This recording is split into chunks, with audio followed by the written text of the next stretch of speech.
Who's in charge? The little voice in your head that's telling you have no further to go, or is it your willpower? Sports and philosophy are linked more than people think. But they're linked more directly in the sense that sports are about getting the best out of yourself. It's about conquering both the body, the mind, and the spirit in concert with each other to do a really hard thing under a lot of pressure. So it's been a great honor for me. I've written these books that you would think on the one hand are about an obscure school of ancient philosophy, but actually have made their way through professional sports. I've spoken to NBA teams and Major League Baseball teams, Olympic athletes. I had the insane privilege of speaking at the NFL owners meeting. It was a surreal experience. So I've been in these locker rooms and I've got to bring ancient philosophy to them. And in today's episode, I want to give you the best insights that we get from mashing up sports and ancient philosophy that will help you in your everyday life. Seneca said that the body has to be treated rigorously so that it may not be disobedient to the mind. I just did my Sunday workout. The idea of exercise is that one, it's good for the body, but two, it's good for the mind. It's training. It's a metaphor. Who's in charge? The little voice in your head that's telling you have no further to go, or is it your willpower that's in charge? So the Stoics practice sports, whether it's Chrysippus, who's a distance runner, whether it's Epictetus and Marcus Aurelius, who clearly wrestled, clearly enjoyed hunting. Getting outside, doing hard stuff, treating the body rigorously is a philosophical exercise. It's training you to decide who's going to be in charge. It's training you to build up your willpower. When you train in distance running, you train at your T pace, like 80-90% of your fastest pace. You're trying to get your threshold up higher and higher.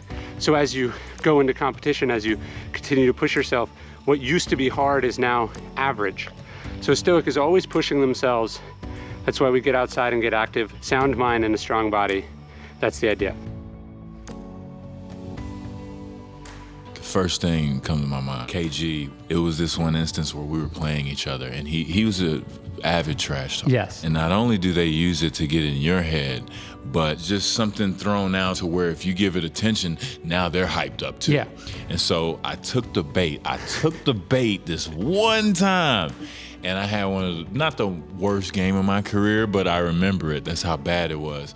And he gets into his zone and he pretty much dominates me. And I remember just like losing sleep, like having sleepless nights, and he got the best of me. He called me a mama's boy, and I lost it.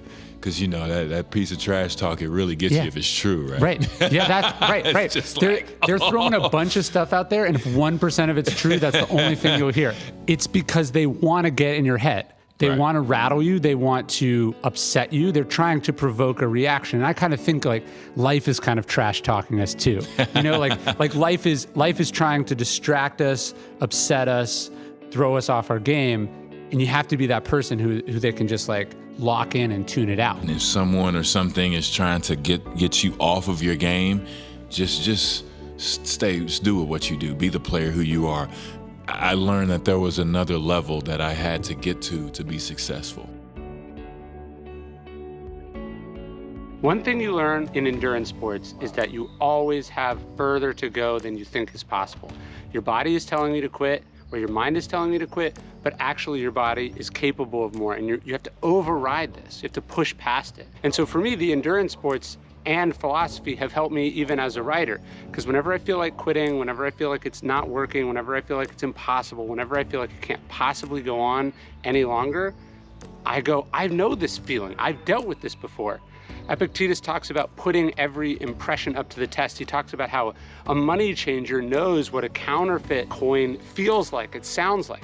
And when you do endurance sports, you get to that place where you know what weakness sounds like and feels like and what it's telling you to do, and how you don't have to listen to that. Because of your practice, you know that most of those limitations, most of that desire to quit or stop or slow down is a lie. And you push past it, you push through it, and this gets you to where you want to go. All growth is on the other side of resistance. whether it's writing, whether it's in a relationship, whether it's in your work, whether it's in a creative pursuit, whether it's a business, all growth is on the other side of that resistance.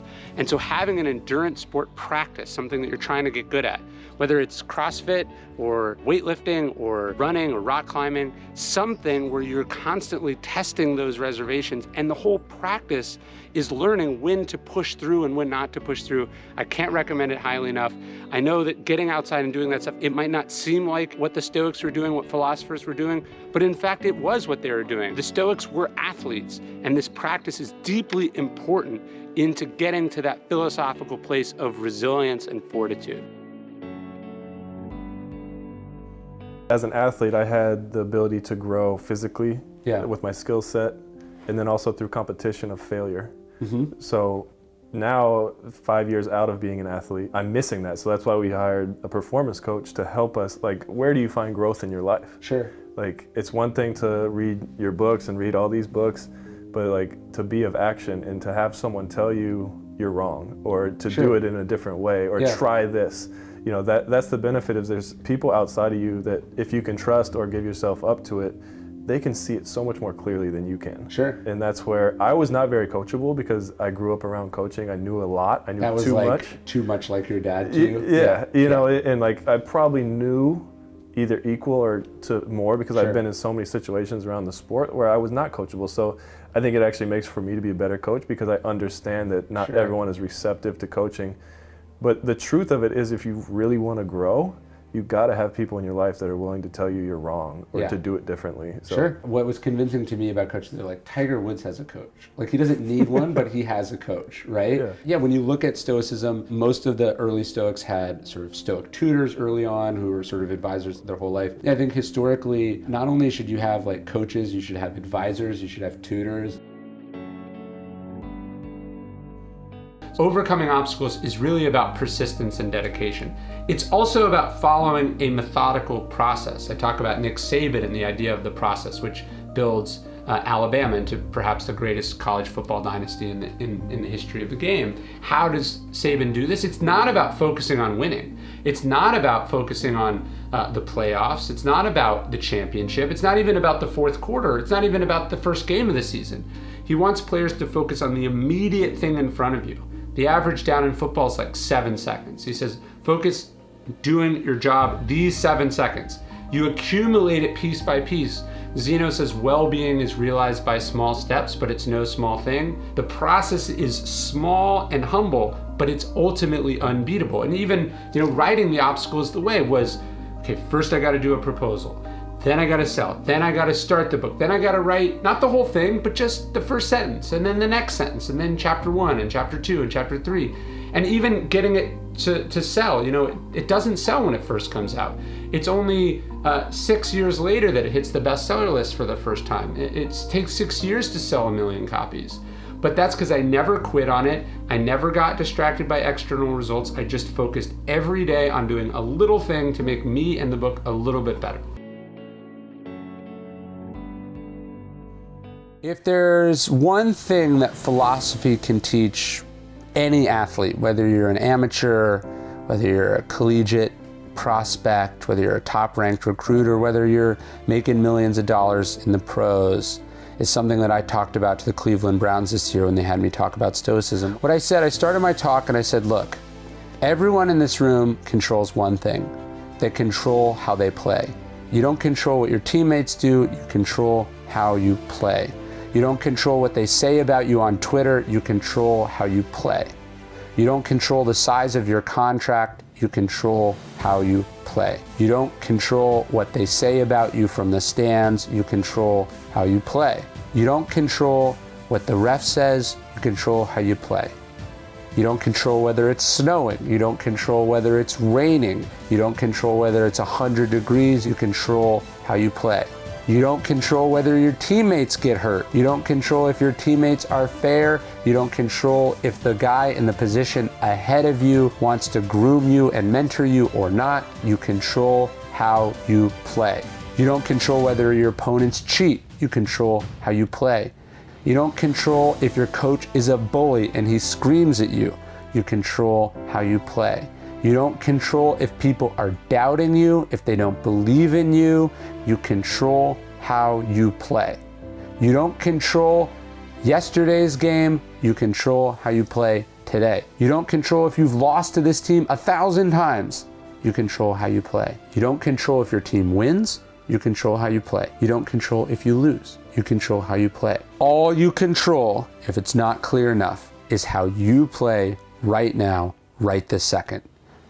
Whether there's doubters, whether you're being adored, all you control is how you play, the effort that you bring, the decisions you make, the principles by which you operate. And that's ultimately all you can judge yourself on. You don't control the outcome, you don't control the facts, you don't control anything but how you play. But if we can focus on this, the Stoics said, if we can focus exclusively on what we control, we'll not only be happier, we'll have way more energy and way more to focus on what is in front of us, while everyone else wastes time whining about, complaining about, worrying about, thinking about, bragging about what they don't control. Thank you so much for supporting Daily Stoic. It means a lot and it helps us when you like and subscribe and comment on our videos.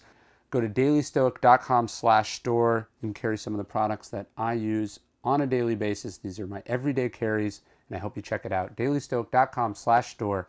Thank you for all the support.